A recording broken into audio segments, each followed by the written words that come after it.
Olá, minha gente, graça e paz, programa que a Bíblia diz, chegando para você com muita alegria. Eu sou o pastor Ailton Bezerra e hoje a gente vai tratar de um tema muito especial que eu já trago para você. Sobretudo, eu quero dizer que a comunidade evangélica não é alienada e nem alienante, nós somos co-participantes de todo o processo social. Não podemos nos alienar. Jesus, em João 17, oração sacerdotal, ele fala assim: eu os peço, não que os tire do mundo, mas que os guarde do mal. É ter a unção da garça. Pisa na lama, mas não se suja na lama. Esse talvez é o eixo principal de uma vida cristã proeminente e que possa fazer a diferença na sociedade.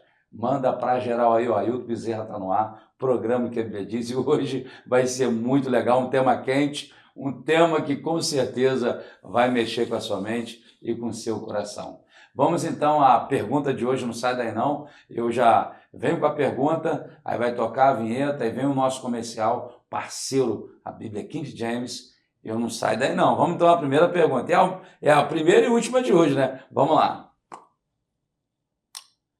Pastor, é certo o sacerdote vender o púlpito para o político? Berenice de Copacabana, Rio de Janeiro.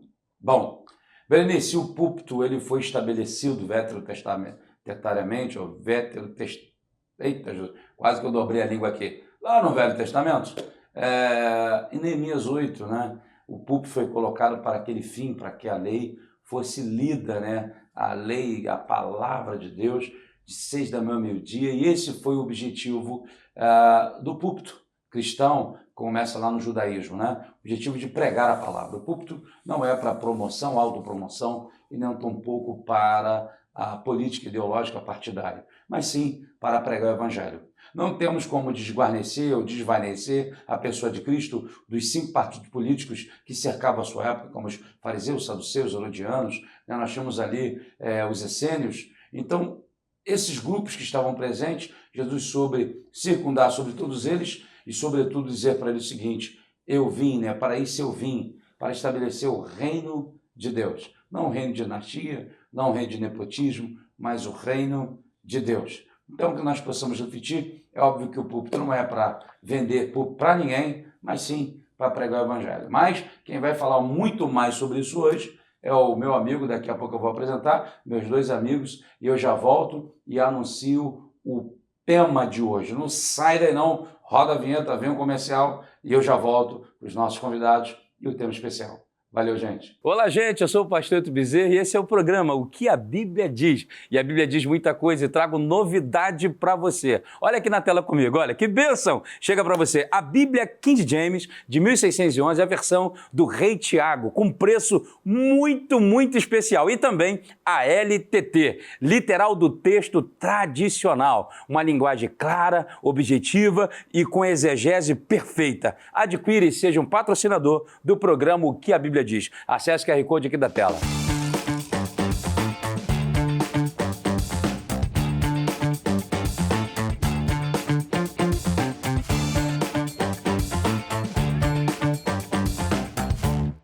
Olá, gente, é isso aí, o programa O que a Bíblia diz, pastor Ailton Bezerra, e hoje com um tema muito especial, púlpito e as eleições, porque muitos sacerdotes, pastores, estão se envolvendo com a política hoje. Quais são os desafios que cercam o cenário ideológico político no Brasil? Por que o Brasil se acha e se encontra tão polarizado? Por que os evangélicos começaram a discutir política dentro da igreja? Gente de família que até se dividiu, teve briga. E é bom dizer, será que tem gente vendendo púlpito? Estou recebendo meu amigo, capelão coronel Jorge Lacerda, está sempre aqui com a gente. Fala, meu irmão. É uma alegria estar aqui, esse tema vai dar pano para manga, hein? Fica aí, não sai não. Acho que vai dar mais pano do que manga. E também pela primeira vez o grande amigo pastor Rafael Satier, ele que é candidato a vereador no Rio de Janeiro, amigo, homem de Deus, músico, cara fera. Valeu, Satier, prazer recebê-lo. Prazer é meu, pastor Ailton. Acho que hoje a gente vai conseguir destrinchar e descortinar esses assuntos que durante muitos anos acabaram não sendo tocados dentro da igreja. Infelizmente, talvez pudéssemos até reformular a pergunta, por exemplo, por que que a gente demorou tanto para falar sobre esse tema dentro da igreja? Tá certo. E vem cá, tá vendo o livro aí? Tá vendo um livro aí, já está pronto, O Capitalismo e a Favela. Esse livro eu falo da experiência do favelado, eu sou ex-morador de favela e eu sempre convivi com o empreendedorismo e o liberalismo econômico dentro do território geográfico das favelas, das comunidades do Rio de Janeiro. E na minha concepção, a favela é um dos ambientes mais liberais economicamente para se viver no Brasil, eu ouso dizer no Brasil. E isso é uma quebra de narrativa dos movimentos esquerdistas que dizem que o favelado preto, ele por si só é socialista. Não, ele é muito mais capitalista. Segura aí que você volta para lançar esse livro aqui no programa. Boa, bora. Tá certo? Tá certo. Convite feito e aceito. Ó, na rádio, ou na TV, ou nas mídias sociais, você vai acompanhar esse livro aí, Capitalismo e a Favela. Mas, Sati, antes de eu começar aqui o tema propriamente, fala um pouquinho rapidinho aí. Você é pastor? Qual igreja? Onde é que você pertence? Há quanto tempo? E você entra para a questão política, concorre a um pleito do município do Rio de Janeiro. O que levou você a isso? Meu nome é Rafael Satie. Antes de mais nada, digo que sou casado há 13 anos com a mulher mais bonita do universo, Tiemi Satie, e pai de um filho de 10 anos, Emanuel Satie. Papai ama você e ama vocês. Sou pastor e sirvo no Ministério Apacentar do Engenho Novo, também há 14 anos, e onde estou desde que eu me converti, há mais de 23 anos de idade, nunca mudei de igreja, permaneço na mesma igreja até hoje, servindo ao Senhor como missionário em alguns países aqui da América Latina. A minha ida para a política, acredito que foi esse movimento que tocou no coração de muitas pessoas pelo meandro de 2012, quando começaram aquelas manifestações no estado de São Paulo, na cidade de São Paulo, né, pelos 20 centavos do aumento da passagem do metrô. Talvez vocês não se lembrem, mas houve uma convulsão social. A presidente era Dilma Rousseff e houveram diversas manifestações. As manifestações chegaram no Rio de Janeiro e eu fui para essas manifestações participar, mas de maneira muito comedida. Tinha um certo medo de me envolver e tudo mais, mas como brasileiro, como pagador de imposto, como cidadão brasileiro, eu decidi participar dessas manifestações. E o advento da internet facilitou muito a comunicação. As pessoas se manifestavam em todo o Brasil, até que em 2016, eu digo nós, porque eu fiz parte desse movimento, nós conseguimos derrubar a presidente Dilma Rousseff com movimentos populares nas ruas do Brasil, Rio de Janeiro, São Paulo, Minas Gerais e Brasília. Ela cai em 2016, depois de 2 anos da sua reeleição, e entra o Michel Temer, a gente continua militando e a gente acaba se identificando com determinadas pautas. E quem era a pessoa que culminava e centralizava essas pautas era o então deputado federal Jair Messias Bolsonaro, onde aquelas pautas que eu julgava ser pautas importantes para uma sociedade sadia, saudável, para uma família tradicional, aquelas pautas me chamaram a atenção e a partir de então eu comecei a observar mais de perto e apoiá-lo veementemente. Eu comecei fazendo artigos, né, texto, até porque eu era pastor já, então tinha muito medo em razão das críticas que eu poderia receber das ovelhas, dos meus amigos, e isso acabou acontecendo. Então eu escrevia muitos artigos na internet, viralizavam nos grupos de WhatsApp, mas ninguém sabia quem era. Depois eu comecei a tomar mais coragem e produzir conteúdo audiovisual. Comecei a fazer vídeos, e aí os vídeos, obviamente, era eu ali, aparecia, a coisa ganhou uma projeção muito grande, eu acabei ficando conhecido. Então, nesses últimos 8 anos, eu escrevi artigos, hoje eu escrevo para o Pleno News, para a Revista Oeste, hoje eu participo de diversos canais, Jovem Pan, na Rede Record também, eu faço análise política no programa Fala Que Eu Discuto. A coisa cresceu de maneira realmente muito interessante, e depois desses 8 anos de militância, de estudo, entendendo como funciona o jogo político, eu atendi os anseios da população que há muito me convidava para lançar uma candidatura. Quero dizer que eu estou feliz de te ouvir, porque nós nos conhecemos na Rede Boas Novas de Televisão. Sim. E por algumas vezes nós conversamos, né, fora programa. E esse progresso que você trouxe, achei muito interessante. Não sabia dessa tua atuação. Eu fico feliz de ter um amigo que nesse momento entende o chamado de Deus. E eu vejo na fala dele o chamado de Deus, uma vocação para essa parte. E faço votos que você alcance êxito. Amém, tá? pastor. E pode contar aqui com o seu amigo naquilo que for possível, Amém. que cabe a nós, tá bom? Parabéns, não sabia, fiquei feliz aí com a sua fala. Meu amigo capelão Jorge Lacerda, púlpito e as eleições, existe um paradoxo? Existe um antagonismo? O que você vê sobre isso? É preciso a gente fazer um corte histórico, né?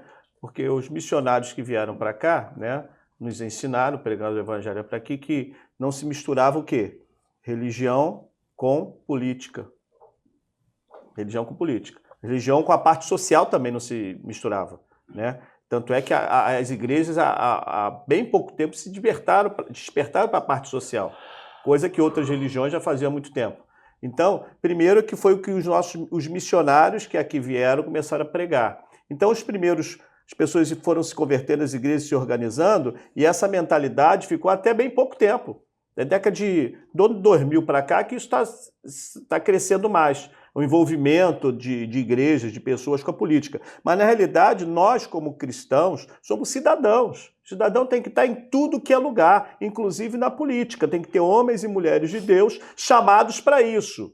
Não pode vender o púlpito para isso, mas a igreja é um espaço de debate político, tem que chamar os candidatos, tem que ver as pautas, porque há muito candidato bom em partido errado e muito partido ruim com candidato bom, né? E temos que tomar cuidado com a ideologia. Só essa questão, que se não for de acordo com a Bíblia Sagrada, que é a nossa regra de fé e prática, a gente tem que o quê? Deixar de lado. Mas em todos os lugares temos que ter irmãos, servos de Deus, chamados para isso, para influenciar a sociedade. Somos cidadãos, pagamos impostos e temos inclusive o direito, né, de nos candidatar, de ser eleito para representar também o nosso povo. O 7º artigo aqui da Constituição Federal vai dizer que nós temos a liberdade de expressão, o livre pensamento, e não é verdade nenhuma ficar no anonimato da sua opinião, né?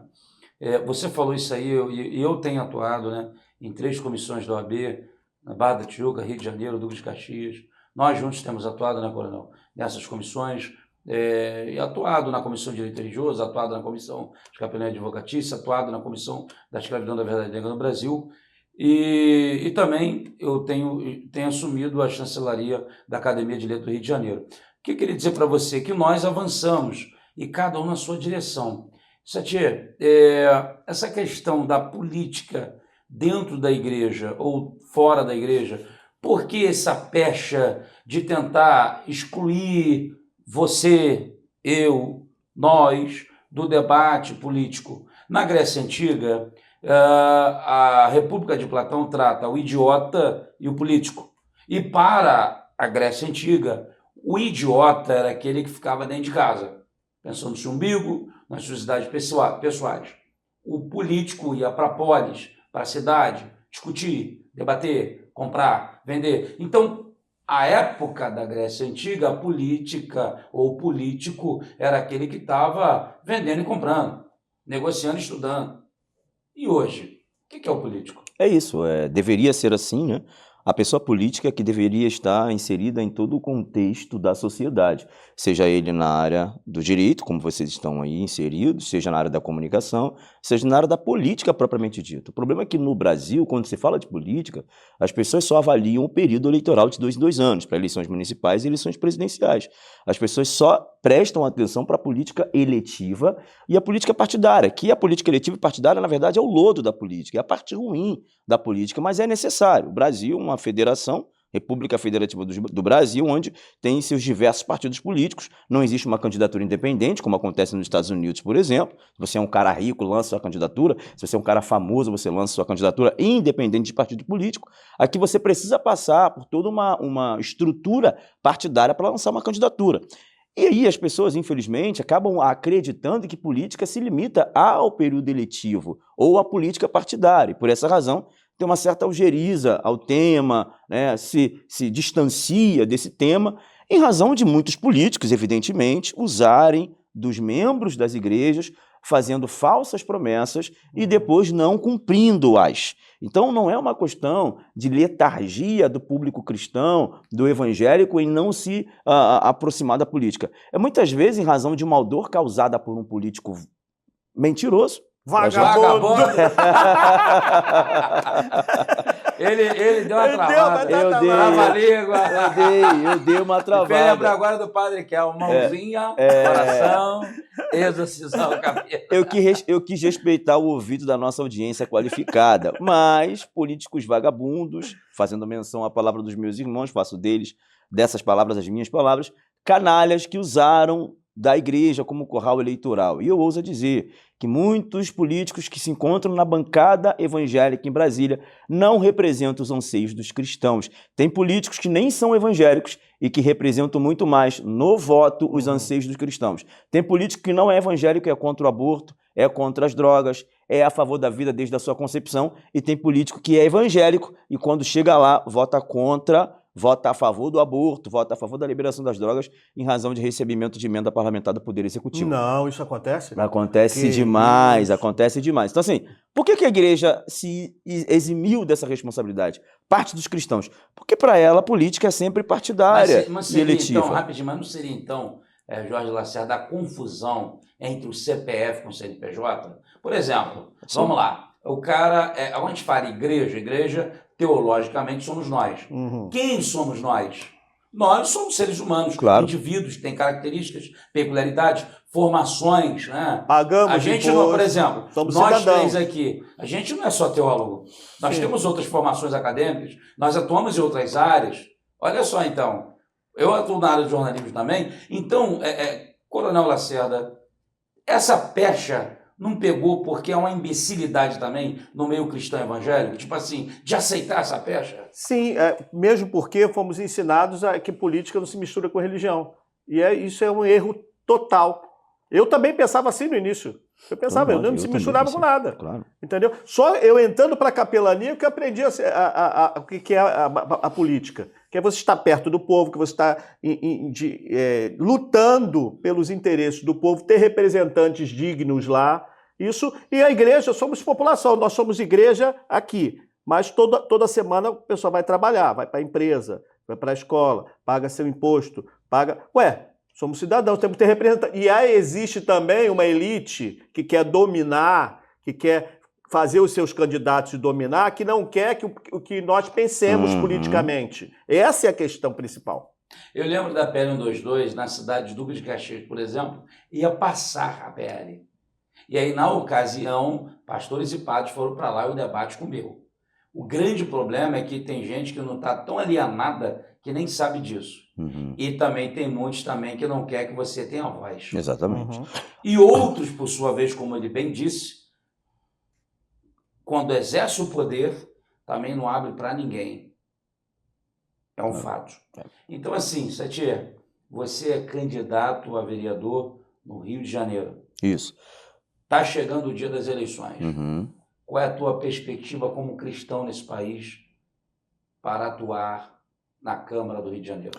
Uma vez Mordecai disse para Esther, você está aí vestida de rainha, sentada na mesa do rei e tal, e o nosso povo está sendo ameaçado. Nós estamos correndo o risco de ser extintos em razão de alguém que está redigindo um projeto de lei aí dentro para extinguir a nossa existência. E talvez Deus tenha te levantado para este tempo, para livrar o nosso povo das mãos de Amã, era Amã, né? Sim. Que estava ali... Primeiro-ministro. Era o ministro. Então, as pessoas falam muito assim, né? Da onde? Eu acho que saiu do diabo isso. Sim, claro. Do diabo, eu tenho total certeza que saiu do diabo. Da onde surgiu essa falácia de que política e religião não se misturam? A Bíblia era um livro de Gênesis e Apocalipse inteiramente político. Apocalipse é um dos livros mais políticos. O anticristo é uma figura política. Mas sabe qual é o problema, Satir? Gente, o que é isso, gente? Satir, para que você continuar absurdo. falando, sabe qual é o problema? A hipocrisia. Eu quero te ouvir, continua o raciocínio, me perdoe interromper rapidinho. Neemias, ele é copeiro-chefe do rei, trabalha no palácio, ele quer reconstruir a cidade. Ele precisa de quê? De documento, ele precisa estar documentado oficialmente. Autorizações. Ele precisa ter autorizações para passar em todo o território, ele precisa de material e vem da onde? Sim. Vem do governo. E se tornou um estadista político. Se tornou um estadista. Continua. O Neemias ele teve que enfrentar toda a burocracia estatal dos impérios persas naquele período ali. Então, veja, e aí Mordecai, ou Mardoqueu, ele adverte a Esther, falando assim, talvez Deus te dê autoridade para tu resolver esse problema, para este tempo. E eu uso isso como uma prerrogativa para minha candidatura, não querendo espiritualizar, mas Jesus não precisa de advogados. Ele é o advogado dos advogados, ele é o rei dos reis. Mas a noiva de Jesus precisa. E a gente está vivendo um período onde a noiva do Senhor está sendo perseguida. E é necessário pessoas se levantarem para este tempo para defender o povo cristão.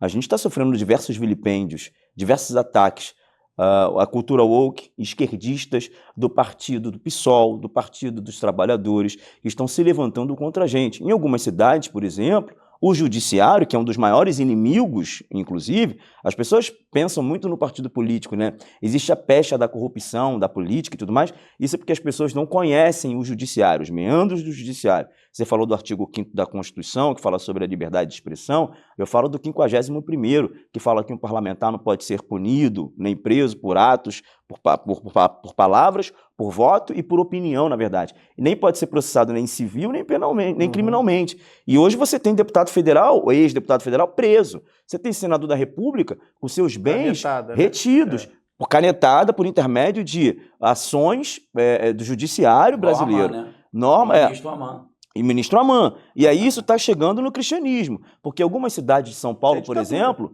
está sendo proibido, por exemplo, citar em qualquer reunião, né, o início e citar a frase sobre a proteção de Deus. Ou seja, toda reunião, né, começa com essa frase: sobre a proteção de Deus, damos início aos trabalhos. Está sendo proibido em algumas cidades do Brasil. Então, o evangelho, a igreja, o cristão está sendo perseguido. E é necessário que pessoas se levantem, seja na Câmara Municipal, na Assembleia Legislativa de cada estado e na Câmara Federal e no Senado Federal. É importante que cristãos se levantam para defender a igreja. Eu, particularmente, não tenho nada contra o casamento homoafetivo. Se o cara tem maior idade, é um contrato, ele vai lá fazer a vida dele. É dele. Ele vive a vida dele. Agora, eu sou contra que você celebre um casamento na igreja. E eu vou com 4 patas no peito de quem tentar fazer com que seja obrigado um pastor a celebrar um casamento gay. Não é não, porque são as nossas normas. E se nós não tivermos representantes com coragem e que fale isso abertamente, daqui a pouco o pastor, o teu pastor, vai estar sendo preso por não querer celebrar um casamento homoafetivo. No que depender de mim, na Câmara Municipal, nós vamos lutar com todas as forças para impedir que isso aconteça e, obviamente, tantas outras pautas, manter a inocência das nossas crianças, lutar em favor da vida, contra as drogas e tudo aquilo que acaba com o tecido social. Acabando com o tecido social, evidentemente, vai acabar com a igreja. As pessoas precisam prestar atenção nisso. Você está orando pelo teu filho se livrar das drogas e vota em candidato do PT que é a favor das drogas. Desculpa. Ou uma coisa ou outra. As duas não dá. Não faz sentido você, crente, orar pelo teu filho. Senhor, liberta meu filho das drogas. E você vota no PSOL, vota no PT, vota nesses partidos que são a favor das drogas. Então, assim, você tem que ter decisão, você tem que saber. E, infelizmente, foi uma engenharia social para que justamente você não entendesse de partido, você não entendesse de política, você falasse que política e religião não se misturasse, para justamente você votar em pessoas erradas que defendem aquilo que você não concorda. Mas talvez, o Coronel Lacerda, essa pecha da política e religião não concorda não seria um resquício do que foi tratado em 303 depois de Cristo, quando Constantino vai oficializar o cristianismo como a religião do Império, Teodósio chancela o Edito de Milão, e a partir daí, então, a institucionalização da política e a religião nesse sentido, sendo estatal, talvez não seria a questão do país ser laico, e essa confusão é que é um malabarismo ideológico, filosófico, pragmático, e que pega todo mundo, ou seja, sendo mais objetivo que eu estou dizendo com isso, não é isso que as pessoas... Não, é porque o Estado é laico, e aí esquece que você tem crenças e valores, e todo mundo tem. Então, o que falar sobre isso? E o laicismo do Estado, é bom dizer que existem mais de não, um tipo de laicismo. Rapidinho, você tem autoridade para falar sobre isso, porque você, como capelão, atuou com todo o segmento religioso. Sem nenhuma distinção, então, com ateu, com à toa, com crente, candomblé, com tudo. E quem mais eu assisti? Boa. Foram pessoas de outras religiões, não evangélicos. Pelo contrário, evangélicos muitas vezes causava mais problema do que os outros, para ser assistido do ponto de vista espiritual, porque é uma necessidade do ser humano de nutrir as questões espirituais, que é inerente ao ser humano, independente da questão religiosa. Mas a questão... volta à pergunta, por favor. Não, a minha questão é que, historicamente falando, laicismo, o Edito de Milão, chancelado Teodósio, oficializou o cristianismo como religião do Império. Então, ser cristão, no contexto histórico, seria a conveniência do Estado, não por conversão. Isso foi uma praga institucionalizada. Sim. Só quando a gente fala de política e religião, a gente está falando do CPF, a pessoa. Ele é cristão, mas ele pensa, poxa. Ele é cristão, mas ele é teólogo, ele é professor, ele é pedagogo, psicopedagogo, ele é psicanalista, ele vota, ele é psicólogo, paga imposto. Ele é o quê? Ele é o jurista, jornalista, comunicador. Então aí não, ele só é cristão. Conversa fiada. Mesmo porque, trazendo aqui para o nosso Brasil, né, nós tivemos uma o Brasil foi descoberto, né? Descoberto pelos portugueses, já veio com uma religião oficial, que, querendo ou não, mesmo a Constituição já desde 1824 ter sido mudada, ainda permaneceu até 1988 com uma religião oficial. Nós tínhamos uma religião, e até hoje temos uma religião aliada ao poder. Temos uma religião aliada ao poder. É só ver lá os capelães. Existe lá em Brasil, a Igreja Católica tem o bispo primaz militar do Brasil, nomeado pelo Papa. Os evangélicos nós não temos. As Forças Armadas... A união é grande, né, cara? É, por causa do poder, porque uma das definições de política é o quê? Poder. É o poder. Então o grande problema é esse. Qual é a religião institucionalizada? É mais fácil o quê? Ter poder e domínio. Agora, quando outras religiões começam a crescer, o evangelho começa a crescer hoje, se o evangelho fechar um candidato, elege o presidente da República em primeiro turno. Segura aí o primeiro bloco, acabou, a gente vai para o segundo bloco, vem o comercial, segura aí, eu já vou voltar com o Satie respondendo o seguinte, preste atenção, não criaram uma pecha idiotizada no meio gospel, no meio cristão evangélico, para nos tolir de falar? A exemplo, fui convidado a falar no Fórum Fé, Política e Cidadania. A partir dali que surgiu o convite para fazer parte de comissões na OAB. E eu não sou advogado. Preste bem atenção. Então, assim, aí Satie diz, eu hoje escrevo Pleno News, eu hoje falo no tal programa, tal isso, tal aquilo. Por que não há mais abertura? Isso ainda não, já volto. Recebendo aqui o pastor Satie, ele é candidato a vereador do Estado do Rio de Janeiro, pelo PL, e também Coronel Jorge Lacerda. Eu já volto. Olá, gente, eu sou o pastor Eto Bezerra e esse é o programa O que a Bíblia Diz. E a Bíblia diz muita coisa e trago novidade para você. Olha aqui na tela comigo, olha, que bênção! Chega para você a Bíblia King James, de 1611, a versão do Rei Tiago, com preço muito especial. E também a LTT, literal do texto tradicional. Uma linguagem clara, objetiva e com exegese perfeita. Adquire e seja um patrocinador do programa O que a Bíblia Diz. Acesse o QR Code aqui da tela.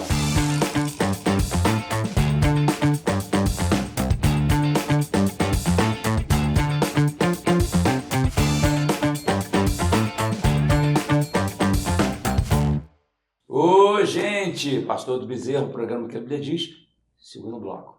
Estou recebendo o querido amigo Rafael Satie, ele é pastor, homem de Deus, proeminente aqui na política do Estado do Rio de Janeiro e é candidato a vereador. E também meu amigo capelão coronel Jorge Lacerda, e é legal falar com essas pessoas ilustres e que tem muito a ver com o tema. O púlpito e as eleições. Você para numa fala, perdeu o gatilho ou está na mente? Mais ou menos. Vou deixar uma pergunta para ti. É bom lembrar para o povo. Então vamos lá. Você parou na fala que você estava dizendo sobre a questão que estão tentando, de alguma forma, nos colocar lá para baixo, nos segurar lá. Tem muita gente boa em partido bom. Vaca de presépio, estão querendo nos dominar. Né? Completa aí sua fala.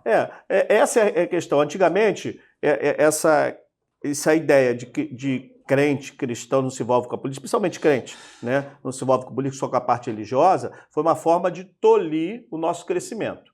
Só que hoje nós temos ministros evangélicos, temos senadores evangélicos, temos generais evangélicos, temos na sociedade o evangelho, né, tá crescendo e é natural que cresça. É só ver a estatística aí, a gente tem crescido cada vez mais. Quando a gente cresce, nós estamos só dentro da igreja, enclausurado, isso que alguns querem que façamos.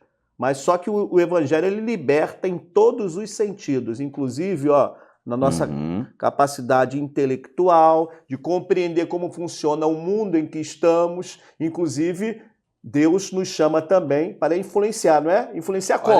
Tem que estar lá na política. Olha como Platão nos ajuda, né? Para ele, o homem é um animal político. Nós estamos Por dentro natureza. do mito da caverna no Brasil. Olha só. Satie, a política é segmentada, por isso tem partido. Claro. O segmento evangélico ou o segmento cristão tem que ter seus representantes. Porque é segmento, irmão. Então, que doideira é essa? Se tem o segmento, por exemplo, o cara a favor do aborto, tem o segmento pró-vida. E é como se não pudesse ter.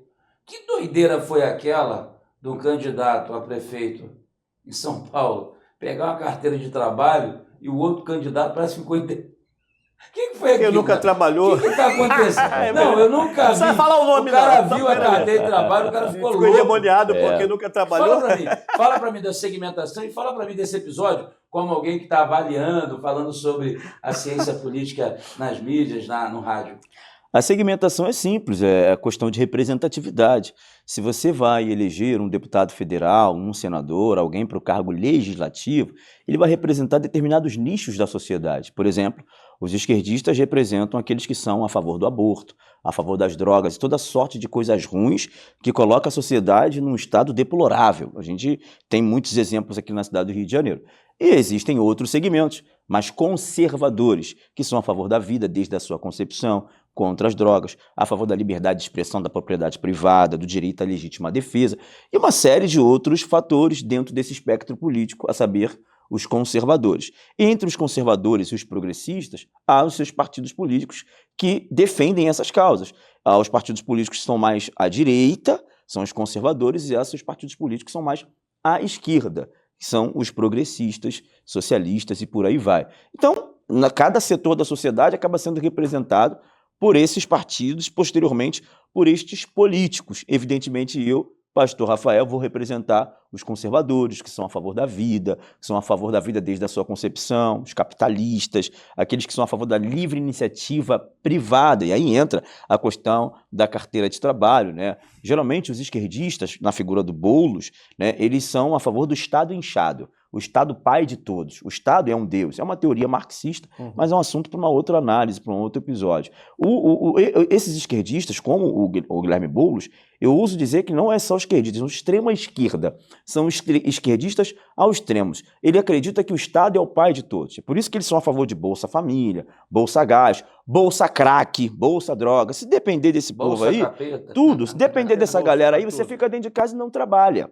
Entendeu? Porque eles acreditam que o Estado ele é o responsável pela manutenção social. Não é. O maior programa social é o emprego, seja ele livre por iniciativa de empreendedorismo ou por carteira assinada. E é por essa razão que o Pablo Marçal, o candidato à Prefeitura de São Paulo, mostrou a carteira para ele e ele ficou ali meio que endemoniado, né? Ele ficou meio maluco tentando tirar a carteira. Só por causa de uma carteirinha? Porque esse debate meio chulo representa os dois espectros políticos se você fizer uma análise profunda. A direita, o trabalho, e a esquerda algeriza o trabalho. Então eu vou aprofundar. Parabéns pela tua exposição especialíssima. Espero que você esteja pegando, o homem fala bem, né?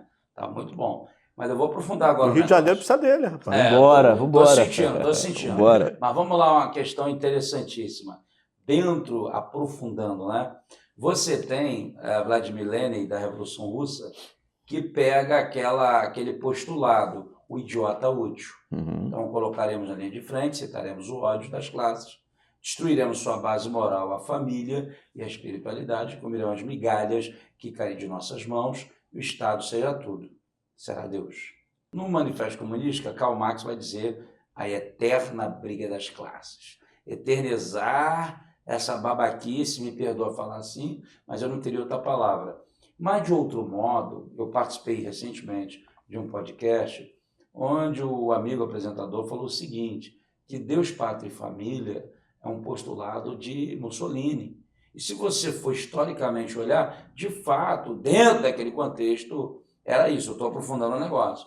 Então, o que os senhores teriam a acrescentar? Porque me parece que o brasileiro está aqui no meio, o jogo tem ideologias aqui fundamentadas historicamente, tá? Parece que a maioria não conhece a sua antropologia cultural, parece-me uma fraqueza teológica, porque quando o púlpito começa a se render à ideologia partidária, que não é Bíblia, Bíblia é outra parada, Bíblia está acima, correto? Correto. A Bíblia está aqui, ó. Então aqui vai estar direita e esquerda, mas a Bíblia está aqui. A Bíblia não é nem direita nem esquerda, a Bíblia é a palavra de Deus, ok? O que você pensa sobre isso? Quem quer falar primeiro? Não, por favor. Deu uma cortês, foi cortês com o nosso candidato. Fala aí, meu irmão. Não, eu posso falar. Isso aí é bem complexo, né? Pegou a profundidade do negócio. Claro, peguei a profundidade do negócio, né? O Estado inchado, ele pensa exatamente isso, né? O cristianismo, e eu volto e ouso a dizer... Tem muito idiota útil dentro da igreja? Tem muito idiota, tem muito idiota útil. O cristianismo... Pastor idiota útil? Tem. Que o idiota útil é uma força de expressão, tá?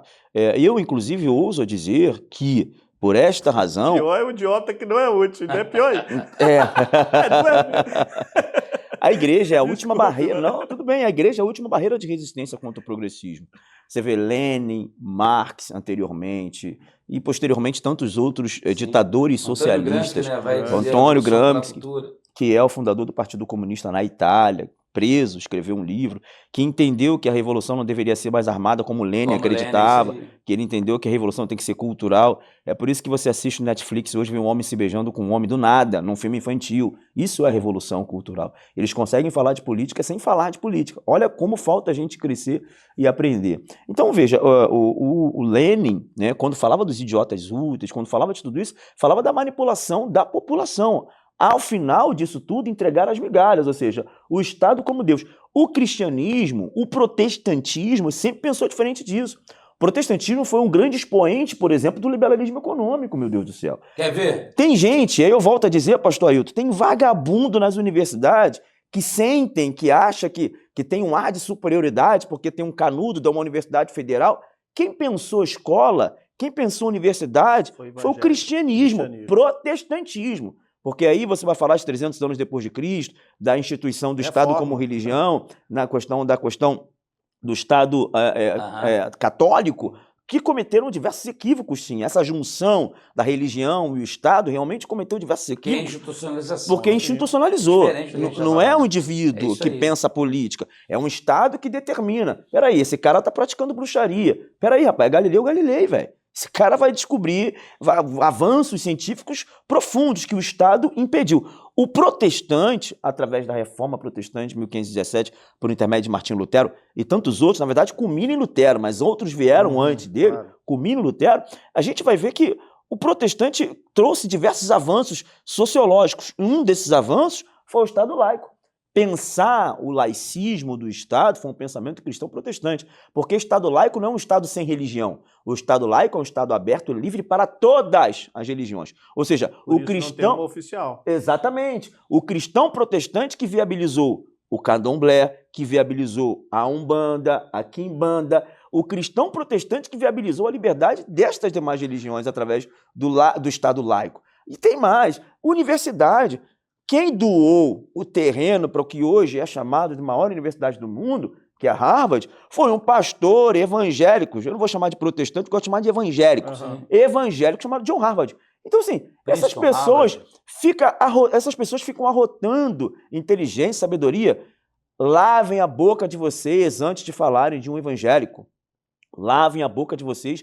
Quem está no presídio cuidando dos detentos não é o PSOL, não é o PT, não. É a Igreja Universal. Quem está te livrando as pessoas adictos do centro de recuperação que tem problemas de dependência química são os assembleanos. Quem está tirando gente amarrado pelo tráfico para morrer lá no micro-ondas são os assembleanos. Lavem a boca para não chamarem de fundamentalistas religiosos. Se não fôssemos nós, essa terra há muito já tinha perecido. Na verdade, eu não conheço a agência mais ressocializadora do que a igreja. É isso. Não existe. Eu não conheço. Jorge Lacerda, o papo tá bom, hein? O couro tá comendo. Mas vamos lá. Deus, pátria e família. Liberdade. É aí que tá a questão. Quando fica Deus, pátria e família, vai lá para o passado. Isso aí. Agora, quando entra a liberdade, conhecereis a verdade que nos liberta, não é simplesmente uma verdade política, é uma verdade bíblica, é uma verdade teológica que liberta o ser humano em todos os sentidos. Perfeito. Por isso que da reforma teve o quê? Surgiu o quê? Bancos, surgiu escola... revolucionou, e nós estamos precisando de uma nova reforma. E não vou nem falar só entre os evangélicos, claro, de todo mundo. Uma nova reforma, porque o evangelho ele liberta e, infelizmente, estão querendo nos escravizar. É preciso se libertar. É isso aí, nós vamos já para o terceiro bloco. Me desculpe você, mas João capítulo 12, para mim, o próprio Senhor Jesus, e a linguagem aqui para o jovem entender, esculacha. Quando uma mulher vem e pega 300 denários, que era um perfume caríssimo, derrama os pés dele, vem Judas e fala assim, é um desperdício, vão dar para os pobres. Ele fala, os pobres sempre tendem convosco. A estratificação social, sabe quando vai mudar? Nunca. Enquanto tiver nessa terra o pecado, é um sobre o outro. O que ameniza, o que melhora, o que facilita, o que progride, é o evangelho na mente e no coração. O verdadeiro evangelho. Porque também tem igreja que tem uma parte teológica que é ligada a um liberalismo, tá? Teológico, que na verdade foi uma deturpação do Pacto de Lausanne. Billy Graham estava lá, pregar o evangelho prometido, domiteiro para todo homem. Na verdade, essa deturpação trouxe a visão na íntegra, visão, não é isso? Missão integral. Missão integral, pererê, conversa lorota. Teologia da libertação. A resposta é, os pobres sempre têm convosco. E Judas, tu não está pensando em pobre não, tu é ladrão, Tá aqui, né? parece muito com o Brasil. Eu já volto, não sai daí não, esse é o programa O que a Bíblia diz. Já voltamos. Olá, gente, eu sou o pastor Eto Bezerra e esse é o programa O que a Bíblia diz. E a Bíblia diz muita coisa e trago novidade para você. Olha aqui na tela comigo, olha, que bênção! Chega para você a Bíblia King James de 1611, a versão do Rei Tiago, com preço muito especial. E também a LTT, literal do texto tradicional. Uma linguagem clara, objetiva e com exegese perfeita. Adquira e seja um patrocinador do programa O que a Bíblia diz. Acesse o QR Code aqui da tela.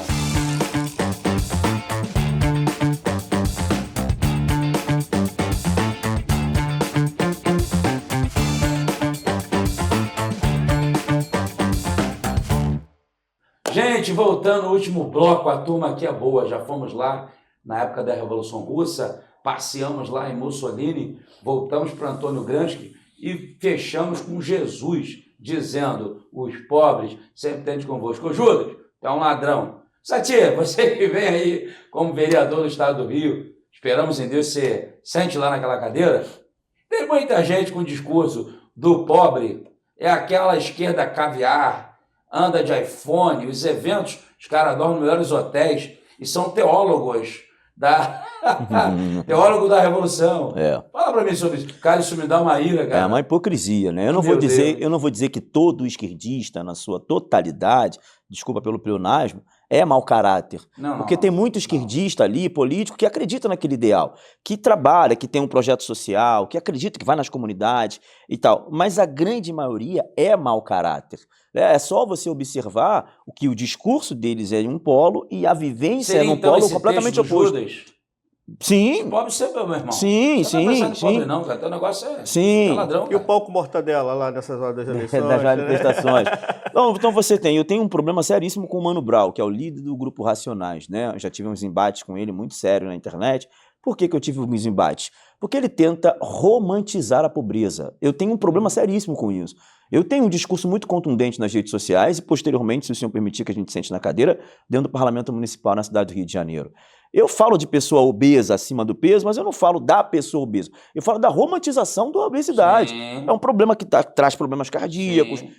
Eu mesmo estou acima romantiza tudo, né? Romantizam a pobreza, romantizam o tráfico, romantizam uma série de situações. O crime, que rouba o celular para tomar uma cervejinha. Esse discurso esquerdista, ele aparentemente parece bonito, mas ele é danoso para a nossa sociedade. E o pior, ele é hipócrita, porque na maioria das vezes, aquele que fala que você tem que compartilhar suas riquezas com o pobre, ele está com Rolex, ele está com Ricardo Almeida. O Mano Brown é um desses que prega, que romantiza a pobreza, da Zona Sul de São Paulo, do Capão Redondo, mas tem uma Mercedes que só anda com roupa de grife. Então, peraí, se é para dar aos pobres, então dê a partir de si. Eu não quero dar o que eu tenho para os pobres. Essa não é nem a prerrogativa da igreja. Jesus adverte a Judas falando, os pobres sempre estarão convosco. Ou seja, isso não é um problema que nem Jesus veio resolver esse problema. Então eu não estou dizendo que a gente deva ser insensível, até porque criou-se uma narrativa de que a direita não cuida do social e só quer cuidar de pauta moral. Enquanto a esquerda cuida do social e não pensa em pauta moral. Não, direitista não é moralista. Da mesma maneira que a gente quer cuidar da pauta moral contra as drogas, contra o aborto, contra a pornografia infantil, a hipersexualização da mulher, sobretudo a inocência das nossas crianças, da mesma forma nós da direita queremos o social. A igreja faz obra social, cesta básica e uma série de outras questões, cursos profissionalizantes para Ação jovens. social, né? Porque Eu ela ensina sou- o pessoal a pescar, não simplesmente dá. Eu sou fruto, pastor, de uma ação social. Eu sou fruto de um projeto social lá no Ministério Apacentário de Engenho Novo. Ainda era metodista wesleyana quando começou um projeto de eletricista e street dance. Aí eu, um garotinho que não queria nada com a igreja... Essa pra gente apacentar. Ah, não. Fiz confusão. É, Tem nada a ver com aquela que era lá nas Sendas, não, né? tem a ver. Tem O a pastor ver. César Ah, o Carvalho, César. ele era o pastor do meu pastor Jorge quando éramos metodista wesleyana. A metodista wesleyana na Avenida dos Mananciais, em Jacarepaguá, pastoreada pelo pastor Eu César. conheço lá. E o meu Eu pastor... pastorei ali, né? Perto. Então, o meu pastor era membro lá e nós tínhamos uma congregação. Quando o pastor César Carvalho, ele sai da denominação metodista wesleyana e vai para apacentar, o meu pastor, que era a ovelha dele, também vai. E aí, no Engenho Novo, nós viramos Ministério E Apacentar. ele lá virou Novo Dia. E depois, posteriormente, foi para o Novo Dia, nós permanecemos no Ministério Apacentar, debaixo da bênção do pastor Marcos Gregório, em Nova Iguaçu. Ah, legal. Eu entro na igreja por intermédio de um projeto social. A igreja, por intermédio de um projeto social, salvou a minha vida, que estava predestinada ao fracasso, ao tráfico de drogas, ao crime. Então, peraí, eu não sou de família de classe média alta. Eu sou nascido e criado no Complexo do Lins, no Morro do Encontro, é a Essa aparência de igreja. empresário, mas é só aparência. Não, Gal. não, Jesus faz, mudou tudo, rapaz. Jesus faz. Eu nasci no Morro do Encontro, a igreja, o social, Morro do Encontro. Meu pai Comple- morreu lá. Complexo do Lins, Morro do Meu pai Encontro. morreu no Morro do Encontro. Aí, ó. Caramba, 18 anos atrás. Aí. Ele, um homem muito trabalhador, ele tinha 51 anos. Quem era? Qual era o nome do seu pai? Deve ter conhecido meu pai. Já pensou? Sim. Já pensou? Era o seu Pedro, motorista de ônibus da Estrela Azul. Morava lá em cima, bem lá em cima. Ah, então não conhecia, E porque eu eu morava fui lá. embaixo, morava na parte de Ele baixo. morava lá em cima. Grajó, E eu Jacarepaguá fui para lá baixo. tirar o corpo dele de lá. Então você veja, voltando aqui, né? Nossa, eu querendo ser o diretor do programa, não é isso. Mas você vê, Não, você tem que continuar. mas eu falo disso porque essas pessoas ousam em dizer que a direita não pensa social. Não, meu irmão. Eu sou fruto de uma obra social. Sou pastor, sou formado em marketing, comunicação, publicitário, sou empresário. Escrevi um livro agora, um livro excelente, está saindo o livro em português e espanhol na mesma edição. Muita gente da gringa querendo ver o livro, querendo ler o livro, entender sobre a economia solidária do capitalismo de dentro das favelas. Sou hoje conselheiro de negócio da Associação Comercial do Estado do Rio de Janeiro, a CRJ. Então, assim, tudo isso aconteceu Por causa do Evangelho. por causa do Evangelho. Glória a Deus. Por causa da direita que está lá, que está fazendo o social. Então é uma falácia, essas pessoas querem dividir para conquistar. Por isso que falam das minorias, né? O preto, o pobre, o gordo, o amarelo. Eles dividem para conquistar. Beleza, então agora eu vou para o fim do nosso programa. Já, tão rápido. O problema é esse, acabou. Quando é bom, vai rápido. né? Fim do programa, eu vou deixar... tem duas situações que ocorreram que você que me acompanha já viu por diversas vezes citar isso. Inclusive, quando foi inaugurado um dos colégios cívicos militares, eu estava lá e dei essa fala. O secretário de Educação do Estado estava lá, eu estava lá e eu dei essa fala, que eu acompanhei. Só vou falar de uma, não vou citar as duas, mas eu acompanhei.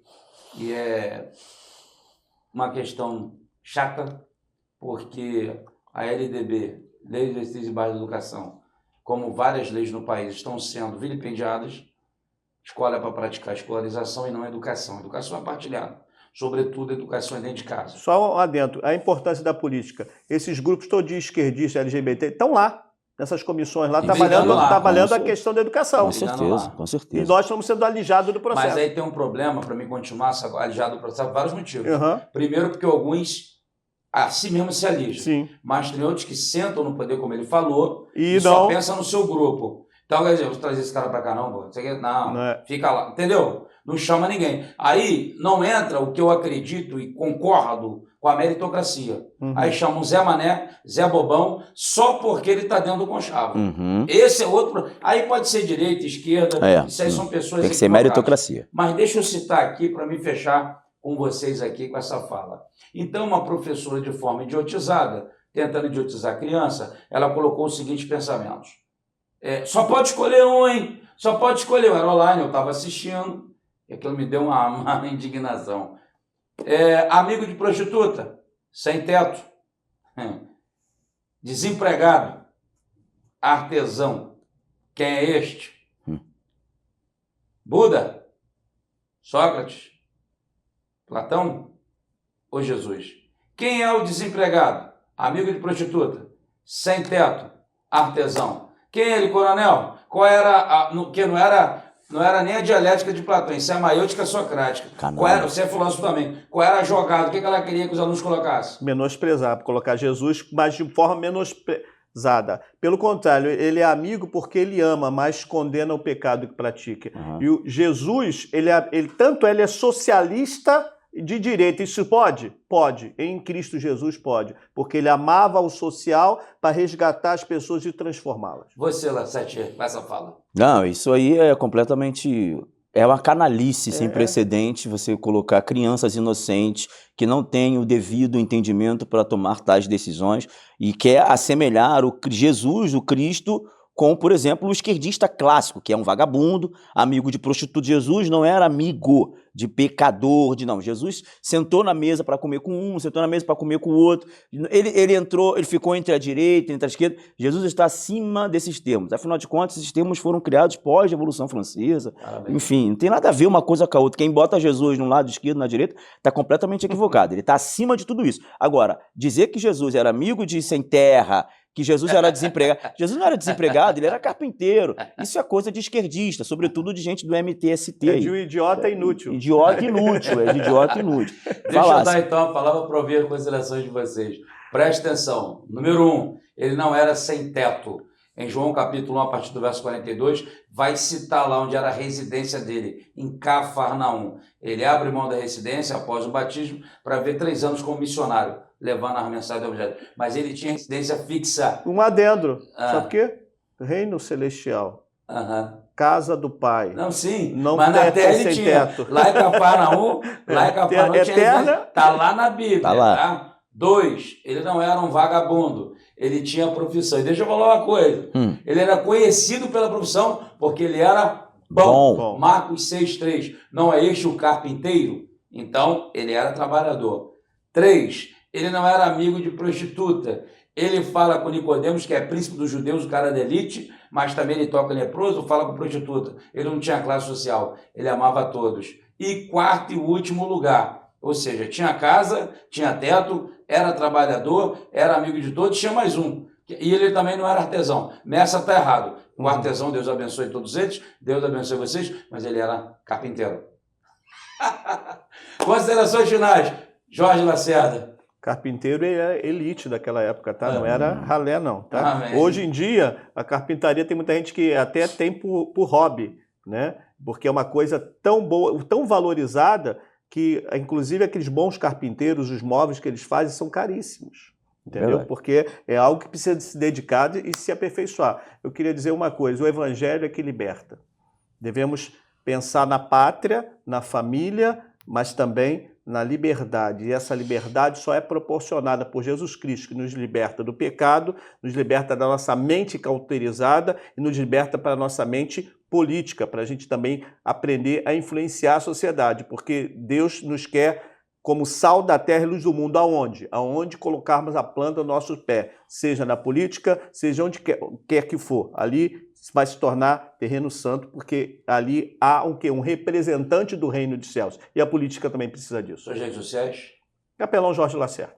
Beleza. Satia, olha para a câmera aí e fala aí você como candidato. O que você propõe, o que você almeja.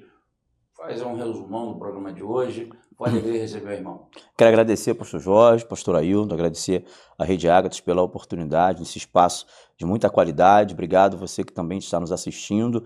Eu fico muito feliz pela oportunidade de participar desse programa muito importante. A gente precisa falar mais desses assuntos dentro dos espaços cristãos, da comunicação, nas igrejas, nas pequenas regiões, nas pequenas reuniões e nas grandes reuniões. Eu sou candidato a vereador pela cidade do Rio de Janeiro.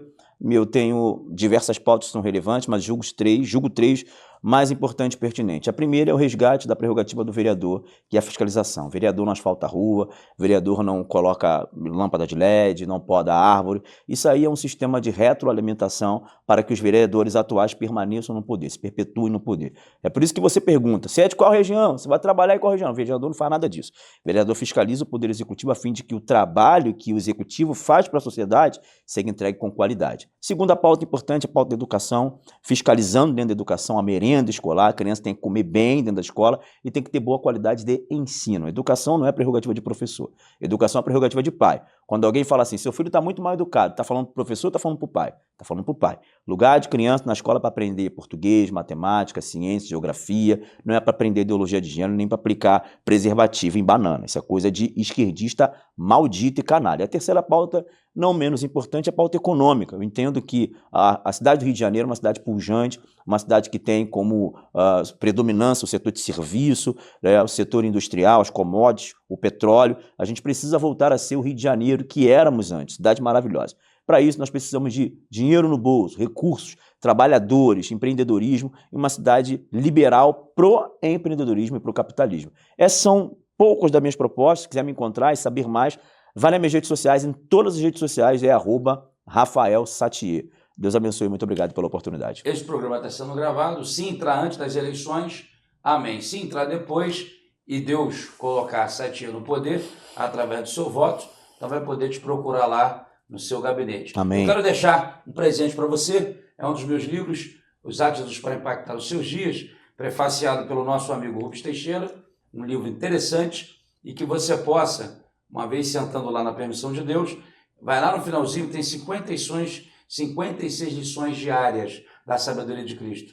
Cada dia dos seus 56 dias de mandato, se Deus permitir, leia. Amém. Poste lá, me marque. Amém. Deus abençoe você. Muito obrigado, pastor. Valeu. Deus abençoe. Obrigado. Gente, eu sou o pastor Hilton Bezerra. Esse foi mais um programa, O que a Bíblia Diz, com meu amigo Coronel Capelão Jorge Lacerda e também com o pastor Rafael Sattier, ele que é candidato a vereador no estado do Rio de Janeiro. Deus abençoe a todos. Siga-nos nas redes sociais, pr.Hilton Bezerra, Hilton Bezerra, vai no Instagram, em todo lugar. Vai lá no Google, bota meu nome, vai ter vídeo para tudo que é buraco lá e Deus vai abençoar a sua vida. Valeu, gente. Tchau. Olá, gente, eu sou o pastor Hilton Bezerra e esse é o programa O que a Bíblia Diz. E a Bíblia diz muita coisa e trago novidade para você. Olha aqui na tela comigo, olha que bênção! Chega para você a Bíblia King James de 1611, a versão do Rei Tiago, com preço muito especial. E também a LTT, literal do texto tradicional. Uma linguagem clara, objetiva e com exegese perfeita. Adquire e seja um patrocinador do programa O que a Bíblia Diz. Acesse o QR Code aqui da tela.